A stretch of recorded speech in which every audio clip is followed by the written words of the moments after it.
All right, good afternoon, everybody. Welcome to this month's session. We've got an incredible session for you today with Jasper, who's going to be talking about something I think we're all really concerned about right now, and that's how we can use our businesses for good and make not just make our businesses more sustainable and improve the planet, but actually be profitable at the same time. So I'm really looking forward to how we can turn sustainability into a profit center rather than a cost center, which I think most of us kind of are concerned about with business. So yeah, really looking forward to hearing that. Before I do, a quick introduction to us at Robot Mascot for those of you who don't know who we are. So myself, I'm James Church. I'm the author of a best-selling book called Investable Entrepreneur. Also the co-founder of Robot Mascot. So for those of you that aren't sure on who we are and what we do, we're essentially an investment readiness agency. We specialize in helping founders convince investors. We work with startups and SMEs to raise their first few rounds of funding, that pre-seed, seed, and Series A round. We've supported more than 3,000 founders to date. We've worked with founders all over the world to raise investment, whether that be in the UK, Europe, the Middle East, USA, Asia, Africa, Australia, literally all over the world. And when they work with us, they become 40 times more likely to raise investment. And they've secured more than 220 million to date. We've won global awards for this approach off the back of the results that we've had from this pioneering approach to raising investment. We've won global disruptor awards, we've won national growing business awards, and many more besides. Ultimately, what we want to see is great ideas and innovations to flourish. We really get frustrated at seeing those ideas fail to have the impact that they dream of having because of poor communication, whether that be primarily from our perspective, communicating to investors, get the funding they need to go and turn that vision into reality, but also communication more generally around taking it to market and all of those things. And that's why we put on sessions like today. We want to see you succeed. We want those ideas to flourish. So before I just hand over to get an intro to Jasper, I will just point you in the direction of this free fundraising session. So if you are thinking of raising investment and you want to join me for 90 minutes to go through a funding strategy that delivers the sorts of results that I just talked about, I'll be dropping a link in the chat very shortly so you can book into a free 90-minute session when we can go through that strategy. But without further ado, I'm going to hand over to my business partner, Nick, who's also the founder of Robot Mascot, and he's going to introduce us to today's speaker. Nick, over to you. Oh, just on mute, mate.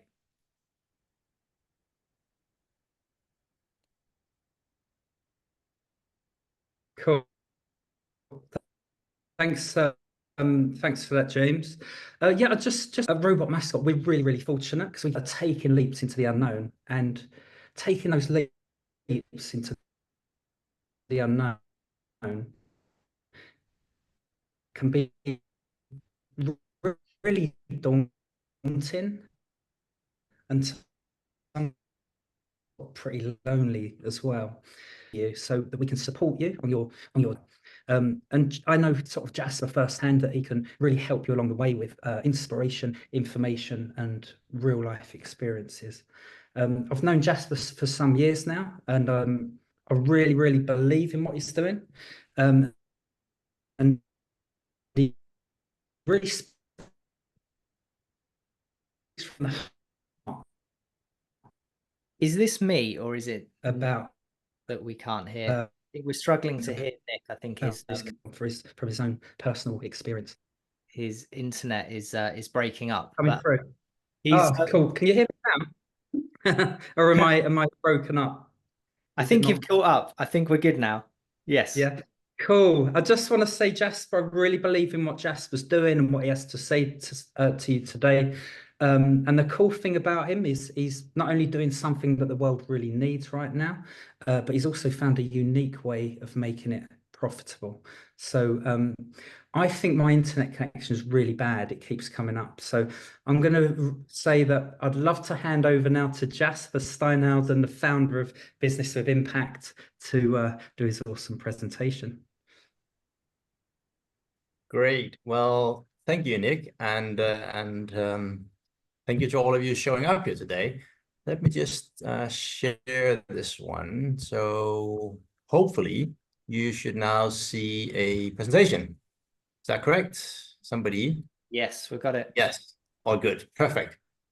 Well, before I dive in, I just want to take you back in time a little while, because as far back as I can remember, there are two things that stands out in my upbringing and childhood. One is that we always help people around us. And the second thing is that there was always a discussion going on around how could we make society better for the many?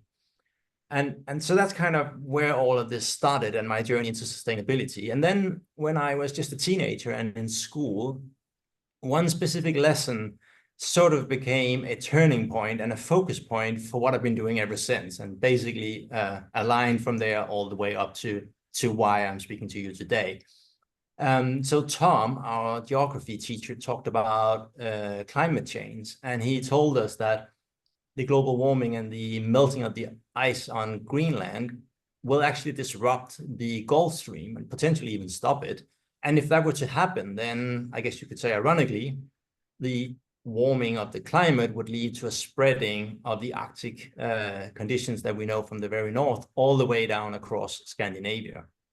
And that did something to my young brain. It's like, is this the magnitude of the experiment that we are conducting? And also very clearly, this will definitely impact the many.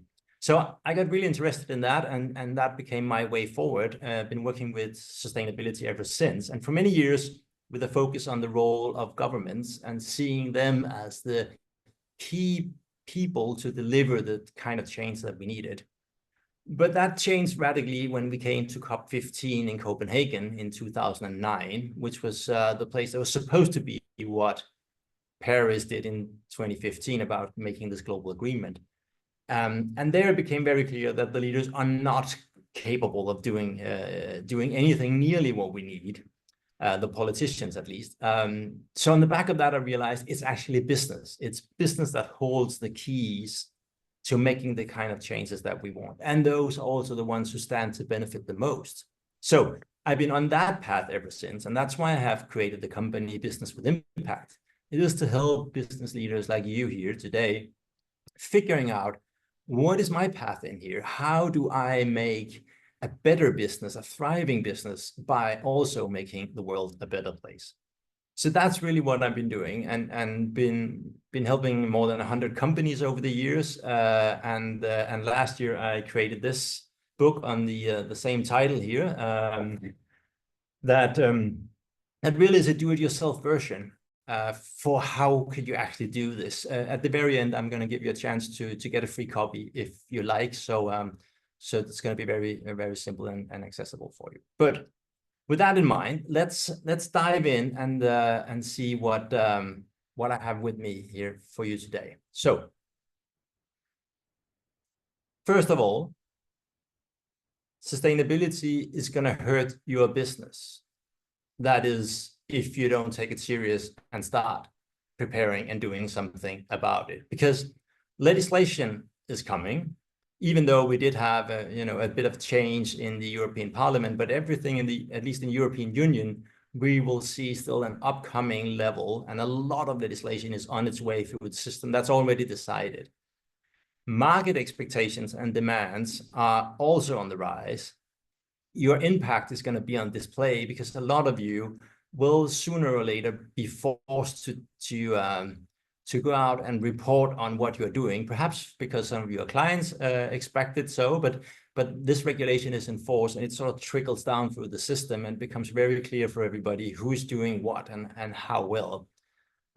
Talent is increasingly expecting and seeking to have some level of impact and higher purpose to be part of. I'm sure a lot of you know that, and that's an important part of attracting people. Access to capital, very timely giving the robot mascot face here, that's also going to be an area that will increasingly have focus on this, also because they're forced by regulation to do so. And then finally, insurance, your whole insurance area is also an area that's in radically realizing that things like climate change and the drop in biodiversity and so on actually impacts the foundation for business. And if you are not sort of in control of what you're doing, well, then demands on you and conditions for insurance is going to change radically. I think this is one of the areas we'll see in the next coming years that will really start to change something. So there are basically two options you can do, because a lot of this is fueled by the weather extremes that we experience all around us all the time. I'm pretty sure any of you can remember easily last time you sort of felt or heard about that this was the wettest or coldest or windiest or whatever kind of extreme, and they're all around us, and that kind of fuels that experience that we are not on the right path, we need to do something differently. So as a business owner, there are basically two ways you can go about this. You can either take control or you can be controlled. It's that simple, right? Because either you go through the inconvenience of change right now, and I know it is, or you will wait a bit and you have to dance to somebody else's tune. So it's really up to you to make a choice about if you want to take control or wait and be controlled. So with that in mind, let's dive in and have a look at what's the situation like for most businesses. Because one of the things that I realized while writing the book and sitting and reflecting back on the last, decade and a half's work at something, is that I could see that there are different sort of patterns or places that in their journey where businesses is. So I created this that I call the impact curve. And it reflects where companies are on the, as it says here, return on investment and impact. And by far, most businesses have very little or even a negative return on investment, and likewise also a very little impact on whatever level of sustainability effort they do. So they are what I call lost in the wilderness. And just a few words about what characterizes a company here is that typically you have a business strategy, and then you have other sort of secondary strategies, including a sustainability or climate or ESG or SDG or whatever the title is. That's not so important, but that's sort of representing the environmental area or sustainability area. And those two are detached, right? So we will typically see that leadership is not super engaged in this because it's not the important stuff. It's just sort of those second order, lesser important areas that we also need to focus on. Some spend a lot of money on this, but still get very limited impact. And again, you will also find here companies that have environmental management systems or whatever, which means that then there is a structure around this that's still detached from the core business. What's far more interesting is what I call the sweet spot. So the next one there on the graph, which is an area where and what's really fun is or interesting is that you don't necessarily need to do a lot more to be in this space, but it's about doing something very differently. And the people that are involved in this is also different. So there is a disproportionately high return on investment compared to impact if you get into the sweet spot compared to being in the wilderness. So who are the companies that you find in the sweet spot? Well, they're the ones, you will know them. You will know something in your brain when I say this, the ones that when you look at them or think about them, you think, well, these are part of the solution, right? Whereas companies in the wilderness, you will typically think, well, they're still part of the problem. They're the ones keeping us in this mess that we are right now. They're the one being part of seeing, an increase in climate crisis, biodiversity, all those issues we've brought upon ourselves. So in the sweet spot, you will find companies that go beyond themselves. It's not just about making a business. It's about having that force for good or that higher purpose that you want to change. And then just a few words on the two other ones, because far to the very to the right, the green unicorns, obviously it's not anywhere as white as it's drawn here. That's just for you to have a chance to see it. But this is very similar to what you will know in the startup world or tech world. The unicorns, the very, very few companies that really become big and has a significant impact. And if you look at that from a sustainability point of view, it also means that it's far more complicated, because sustainability is then embedded in everything you do, and it's all the way through the value chain. It's everything basically you can imagine around your business, which is also why I call it a chasm that you have to cross to get there. And just like in any other area of these unicorns, most don't really make it. So I won't be talking more about that. The interesting part is really, how do I move away from wilderness, where most people find themselves, and into a sweet spot where working on this will actually help me improve my business as well as improve the world.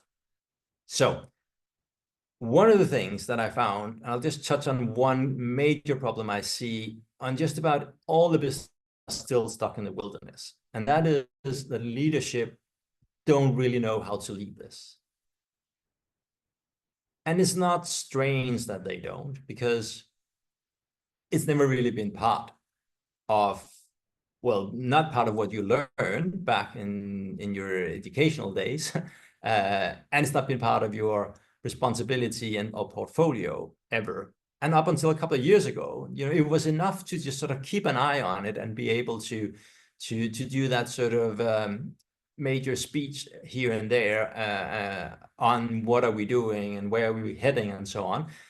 But then just in a kind of like a blink of an eye, over a year or two, it became evident to everybody that now this is a strategic issue. It is part of positioning. It is part of what's being expected.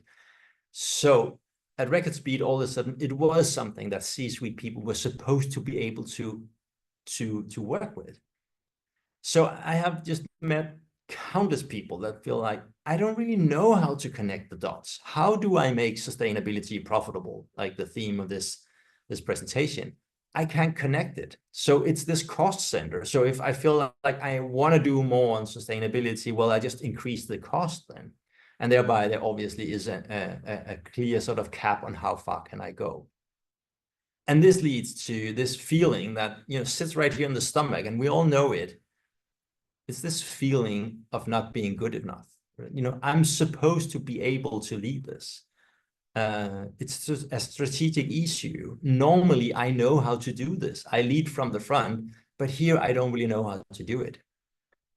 And that's one of man's primal fears, and we will do just about everything to avoid it. So it's very, very tempting to postpone for tomorrow or next month or next quarter or next year, because otherwise we have to face up to this and say, really, I don't really know how to do this, even though I'm supposed to.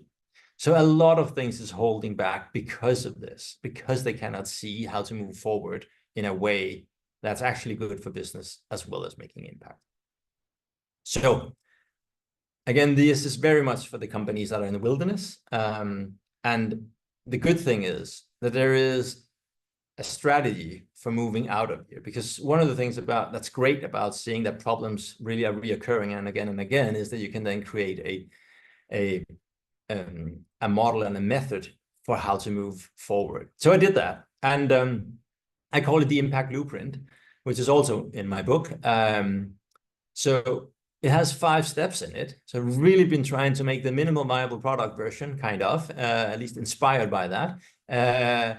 So rather than making the huge, all-encompassing bells and whistle model that nobody really knows how to use, I say, what's the actionable, really minimum part? So the mindset, I'll dive into that.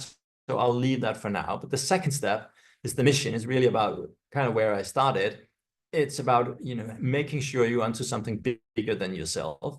So checking that up and finding what's your North Star in all of this. I'm guessing, as many of you are startup scale-ups, you will have a clear mission. Hopefully it's something that's bigger than yourself, that will increase your odds of success. Mapping out, how do I get there? And here's another crucial difference from most of the stuff that you see out there.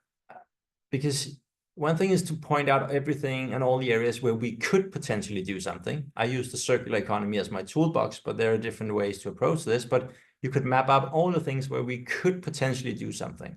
But then the magic comes when you say, well, what is the top 3, top 5 problems we're facing? Not environmental problems, but the biggest business problems we have right now.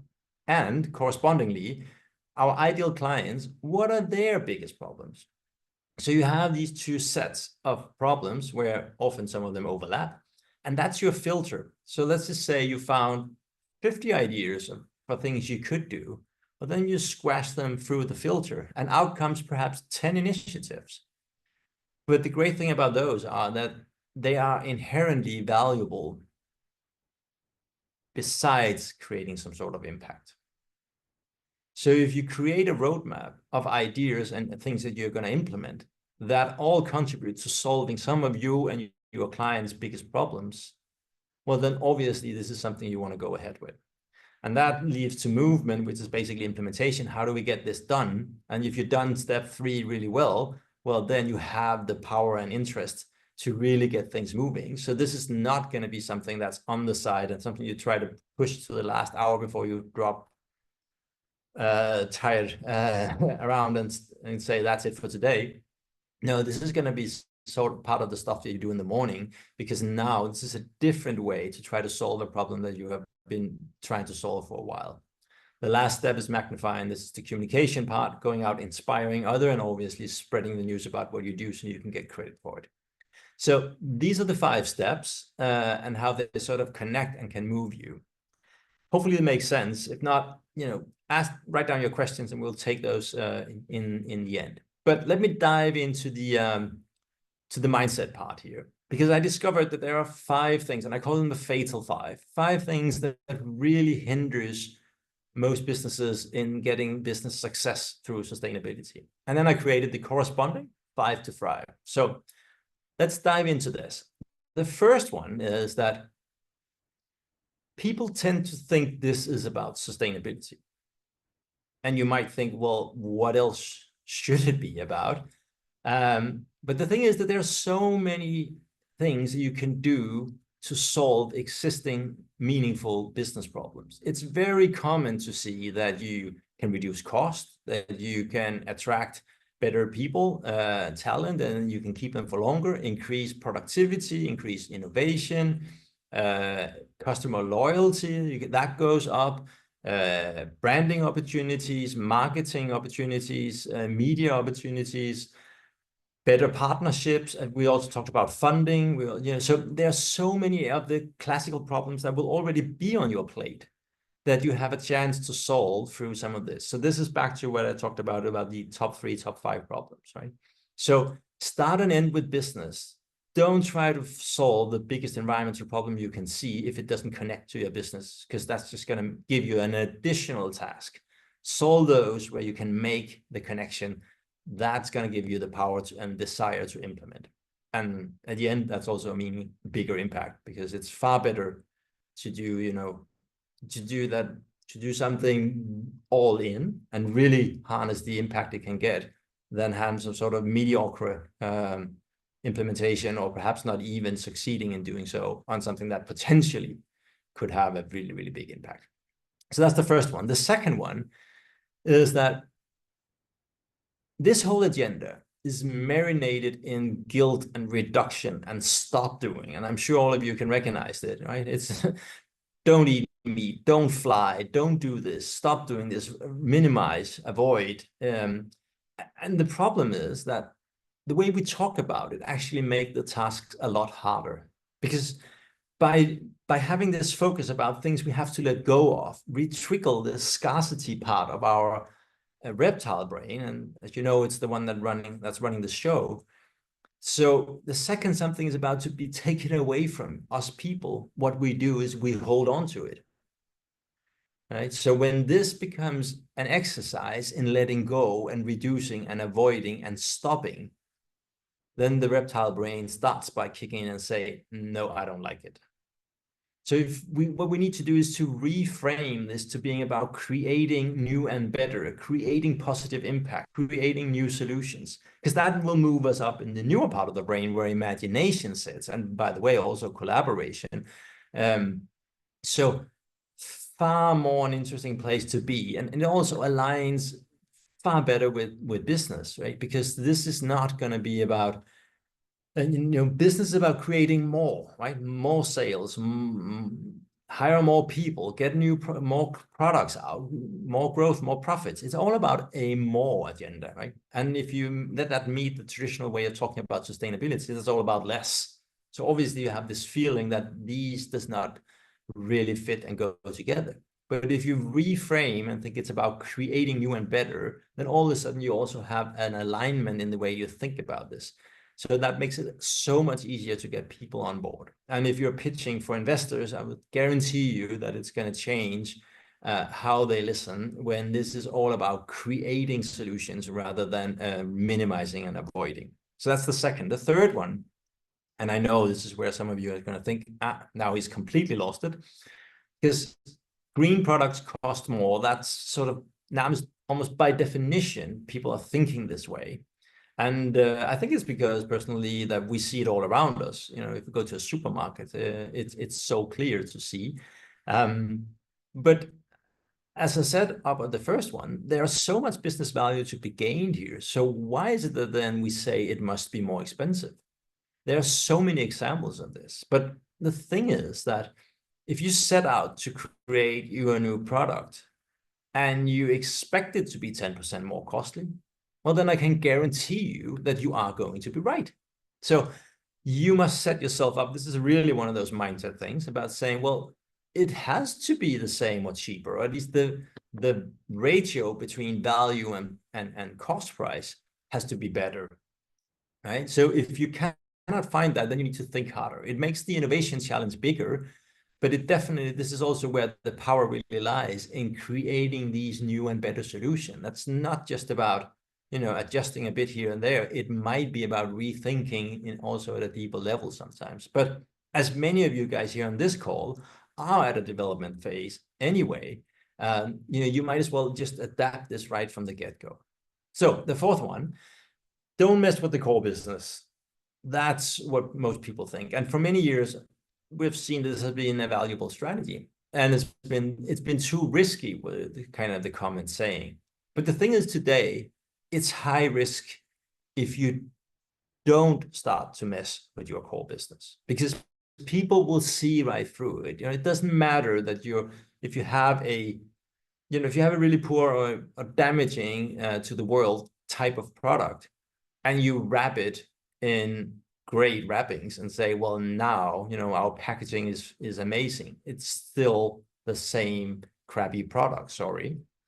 So you got to understand that this is a new way of doing things. And hopefully you can already see it from the other four ones, that this is a change in perspective and in mindset of how to approach and how to think and drive and develop business. And the fifth and final one is that a lot of companies tend to say, well, we are going to keep this a bit to ourselves in a sort of a mixture of being afraid that somebody steals our great ideas if we're doing something progressive. And if not, well, then, you know, greenwashing, and people will point out and say, why are you not doing this and why are you not doing that? But today you need to shift that to be open and transparent and collaborative. And again, for the startup world, you will recognize this because a lot of this is also just traditional good startup thinking, that obviously we need to do this more collaborative, and we need to be open about where we're moving, because whatever it is you struggle with, somebody somewhere have been there, right? So if you flag where you want to go, well, then your odds of having somebody come and help you is so much bigger.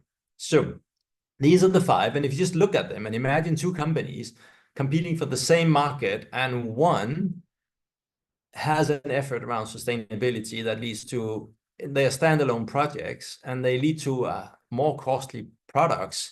They are just about minimizing and making a less bad version of what they do.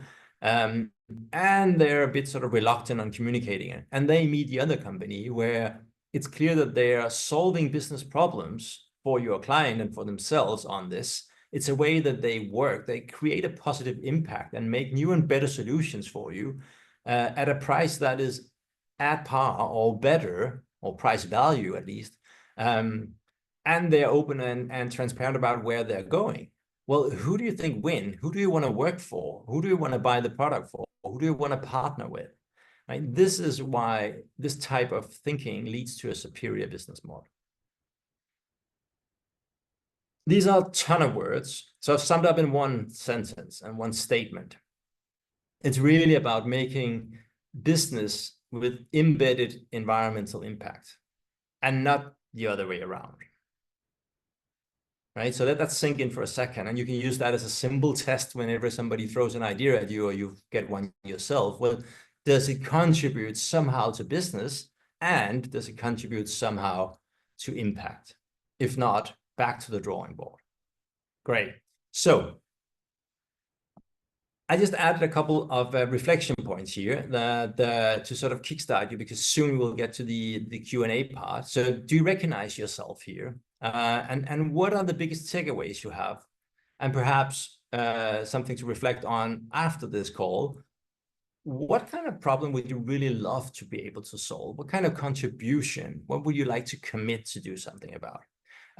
So I think those are a few things to sort of get you started on the potential questions we can have in a second. So when I said that this higher purpose was important, I think it would be fair here to the end to share, well, what is mine? Because I get up in the morning to get business on the right side of history by becoming a force for good. So that's really why I'm here also today. That's why I show up for stuff like this. So I hope that some of this has been inspiring for you. And as I said in the beginning, that I'll be happy to gift you my free book. And it's very simple. All you got to do is scan the QR code. And I know that James will also put in a link if you don't really have your phone handy. But just scan that and I'll get you to a page where you can fill in your details, and then you will get a copy of this. And as I said, it is really created as a do-it-yourself guide. It has stuff I've been talking about here and a lot more, but it will basically guide you through all the 5 steps in the model. So if that is something that you find valuable, just grab a free copy there, and hopefully that can guide you a bit forward. So with that in mind, I just want to thank you for your time, and then I think I'll stop sharing here. And James, you could take over and let us know if we're seeing some questions in the comments. Fantastic. Thank you so much, Jasper. That was great. So look, I mean, this is over to you guys now to share some questions. Tell me if you've got anything that you want to pick Jasper's brains on. You've got a real expert here on making businesses sustainable, making sustainability profitable. So if you've got any questions, drop them in the chat or raise your virtual hand, and we will come to you with those questions. Okay, so Phyllis has said, problem we'd love to. Oh, well, let's start at the very top. There was one very simple one for you to answer. Gokken said, will you share the slide deck? I know we're going to give you the details of everyone on the call after. Are you willing to share your slide deck around? Yeah. Sure. Yes, yeah. absolutely. Cool. Yeah. So yeah, you'll get the slides there, Gokken, and then we'll move to Phyllis. So the problem we'd love to solve, how to make it possible for an SME to find or apply for government funders. Okay, looks like it's service contracts with ease and infrastructure. Hang on, find and apply for, okay. So how to make it possible for SMEs to find and apply for government and other funded grants and service contracts with ease, and then when the project is won, to embed a social environment impact strategy in the project for success. Right, that's your mission, Phyllis. Is there a question there? I'm not sure if there's a question there, Phyllis, but great mission. Sounds good. So look, let me kick things off, Jasper. So yeah. I think everyone on this is sort of building a business from the start, and I guess their key kind of consideration is just keeping the thing going, right? Keeping the business going, getting to market. How important do you feel sustainability is around a early stage company's ability to kind of position themselves in the market, get those first customers through the door, regardless of whether they're a fintech app or some kind of deep tech AI platform, or whether they're a new restaurant? What's your take on that? Yeah. Well, I think it's actually easier from the beginning, right? Because when you have a blank piece of paper. I know you don't have it right now, but you're still sort of filling out that blank piece of paper.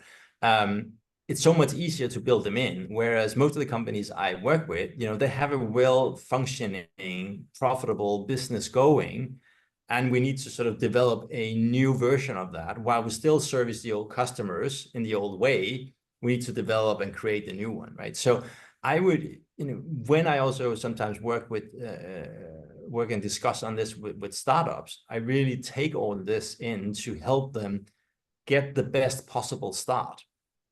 Right, so the same things apply, and I'm sure a lot of them, and I know that's also some of the things that you work with when you make them investable, investor ready. Is what is that bigger picture that we're working on, right? So making sure you sort of nail that and have that contribution. But again, obviously, it's not adding that additional cost center. It's not like, well, we are doing X, Y, Z, and then on top of that, we do something good over here. If you do it like that, it doesn't work, right? You got to use this as a source of inspiration to find that, again, develop that new and better version of what it is you're trying to take to market, right? So if it's not a completely new thing that doesn't exist, but it's something where you think, well, and that's most businesses, right? I can do this better or faster or smarter or cheaper or whatever it is, right?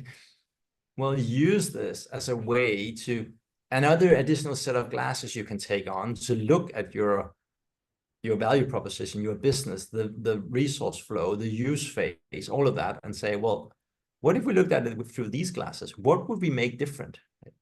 Because most people don't use those. So that's why it's great for innovation, because it will give you a different perspective and thereby a chance to just make that slight pivot, meaning that when you take it to market, it is actually not just that another pair of shoes. it's something different in the shoe category.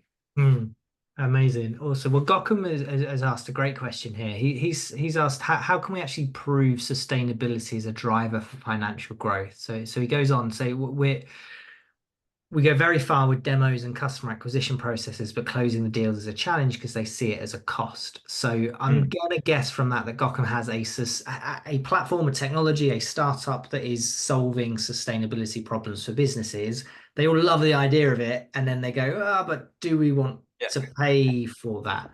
Now, I guess you have that same challenge, right? Your business sells consultancy and support for businesses that want to become more sustainable. So how have you addressed that challenge of your customers seeing it as yes, exactly, right? So part of it is actually that whole mindset part, or at least elements in it, right? Because when you come out and communicate with people and they themselves perceive it, again, the fatal five is like, I don't know, 95+% of everybody thinks like that.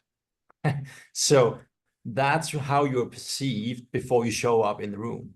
So you have to take them on that journey, and you have to know, again, show that smarter version of solving a problem. So whatever it is your platform or your product is doing, right? If you can utilize circular economy, sustainability, climate, whatever sort of label you put on this, to find a smarter way of doing it, well, then don't go and sell the fact that this is now, quote unquote, a sustainable version of a product.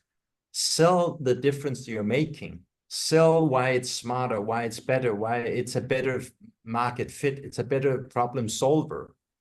And then on top of it, well, it's, by the way, also better for the world, because there's a very limited group of people in the marketplace that are willing to pay a premium for a green product.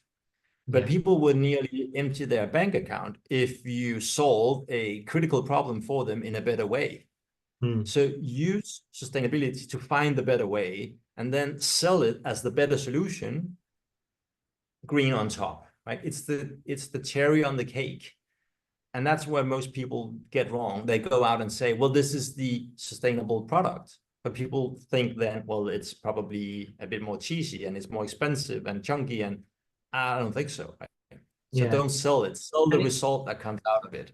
It's exactly, I mean, it's two things on that. It's exactly the same as selling anything. Like let's imagine we're selling website design services. That's a cost people don't want to have every so many years to refresh their website, right?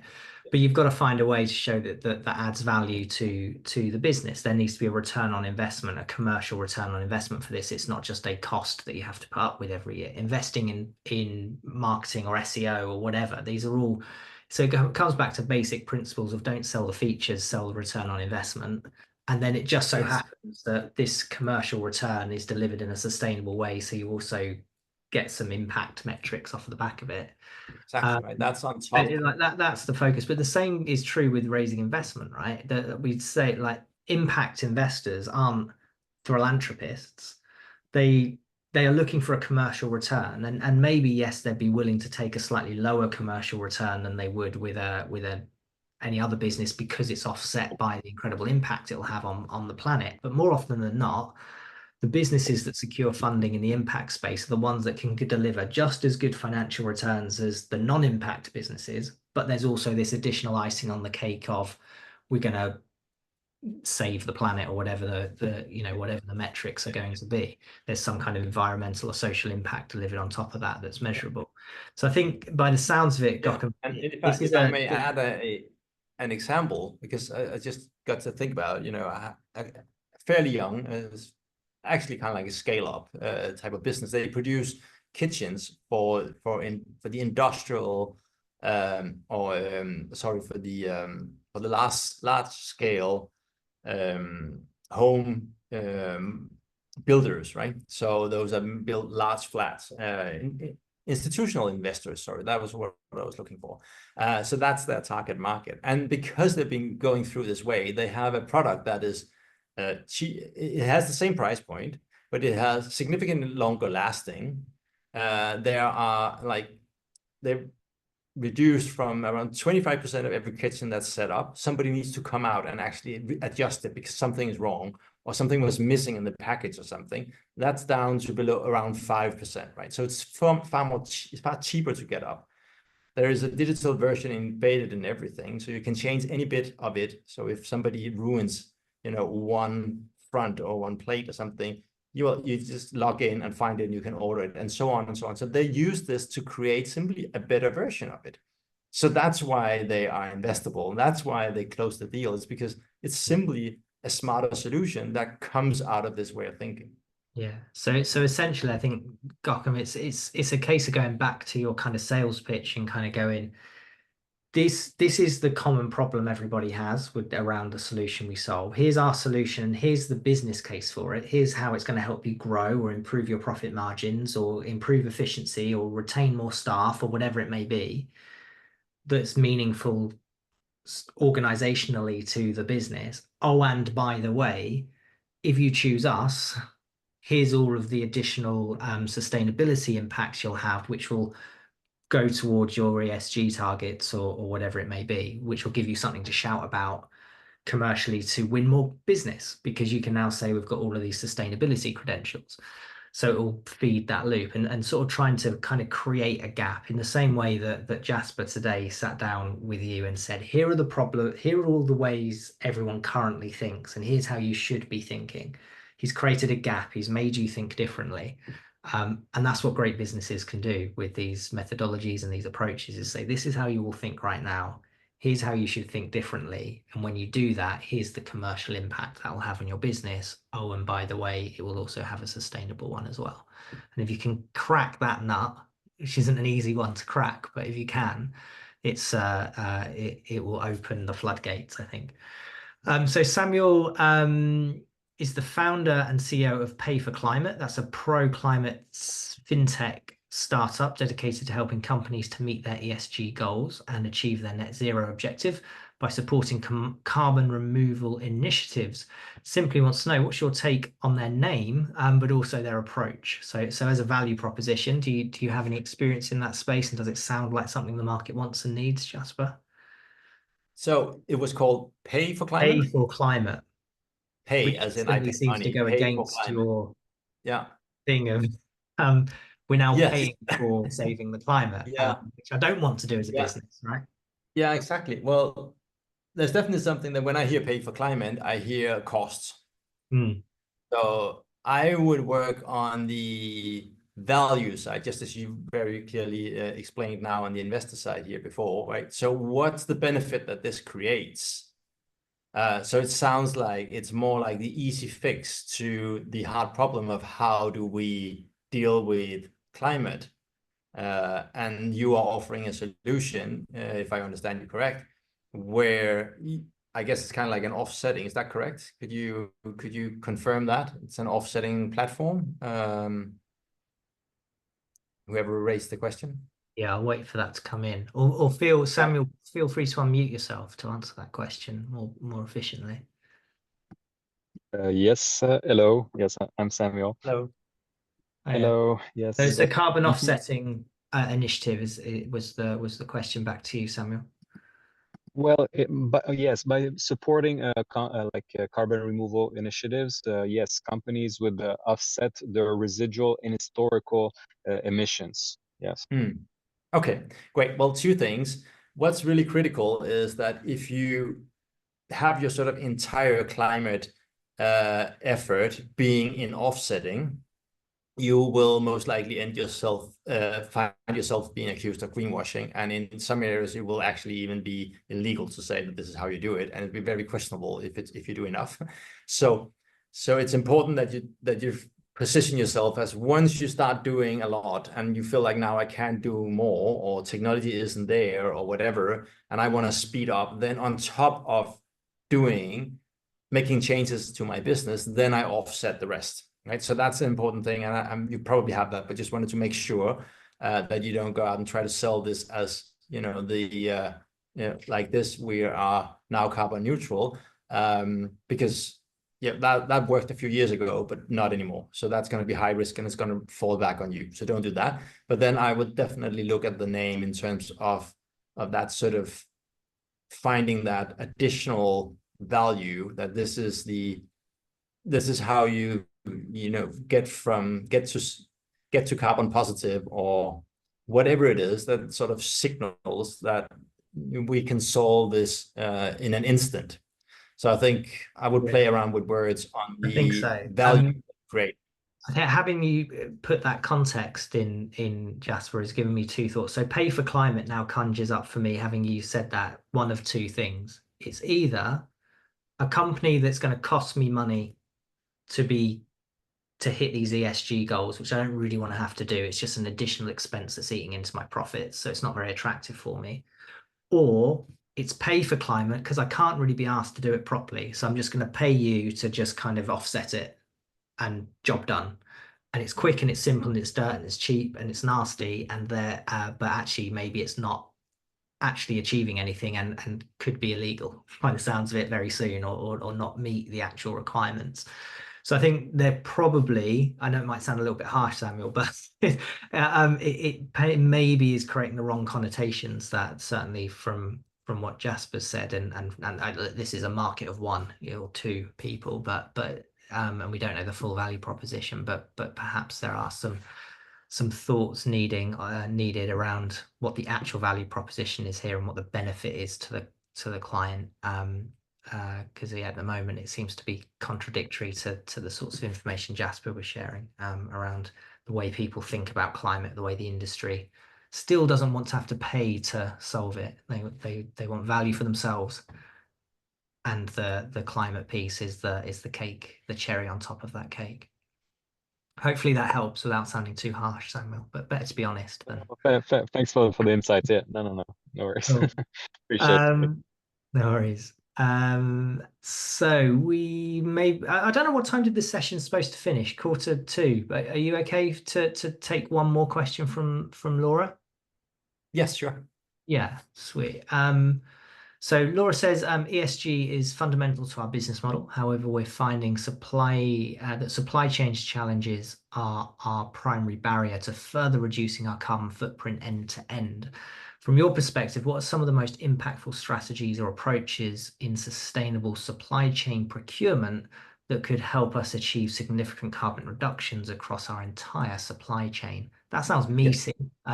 Maybe more than a couple of minutes, but yeah, well, but it's a good question, and it's great to see that you because if I understand you correct, what you're saying is basically, well, we're not just taking responsibility on the carbon emissions that are directly related to where we are. We're actually looking at the entire chain and how do we do that. And I would say that again, one of the best things you could do is making sure that you highlight those business benefits and that whole mindset approach, that you bring that to the table in the dialogue. Because when you enter into supply chain dialogue, not supply chain management, because also expecting that given your size, Walmart might say, this is what I want, fix or die, and people fix. But you probably can't, and Walmart shouldn't do it either, but I know they do. But they just say what I want, but you can't, right? So it's really a matter of engaging in a dialogue, and it's really about co-creating sometimes the solutions. So really inviting them into how can we make this one better, rather than just again saying minimizing the impact. Well, what's the business benefits and value we can get out of this? What are the types of optimizations and servicing you can do throughout the value chain? So each of these members, what's in it for them? So I would design and involve some of these in some shared space, really bring the right people to the table and say, well, we are pursuing a business-centered approach to how can we do this together. Right? And what are the types of value we can create? And again, what are the types of problem each are coming with and that our end clients have? And how can we solve that in a meaningful and better way? And again, it might be that you have to, if you list your top 10 impact categories throughout your value chain, that you might have to start with number 6 or 7, because that's where you can align people. But that's also where you will then get the implementation. And then after you're done that and created success together, somebody will be willing to say, well, let's look at number 4, because now I can actually see the business benefit of that. And, before you have a chance to work on all of them. Amazing. Awesome. Thank you. Thank you, Jasper. I don't think there's anything else. I don't think we've covered everything that we need to cover. Laura's said that's a great answer, so I think that's really helped her out. So thank you for that. So look, Jasper, thank you ever so much for being with us today. Really appreciate it. Really insightful, and it sounds like there was the right kind of people in the call who got a huge amount of value from this, who are working in this space and on problems that solve. So maybe make sure you connect with Jasper afterwards on socials. We'll be sharing your details with him so he can connect with you as well. And yeah, hopefully this leads to further conversations that are gonna help us create more profitable and sustainable businesses, which would be fantastic. That would be lovely. Yes. Thank you for being with us. For everyone else, we're going to be back in about a month's time, or I think it's around the 5th or so of December. We'll be sending out some details shortly on with another event. I think this one's all around your own sort of personal, your own sort of personal. I'm trying to lost the words now. What is it, Nick? It's completely gone. It's building your personal brand and your personal profile on LinkedIn. It's ways around that, strategies around that. And the company's called the Healthy Entrepreneur Club. Yeah, another really exciting. That's right. It's on the 5th of November, just under a month away.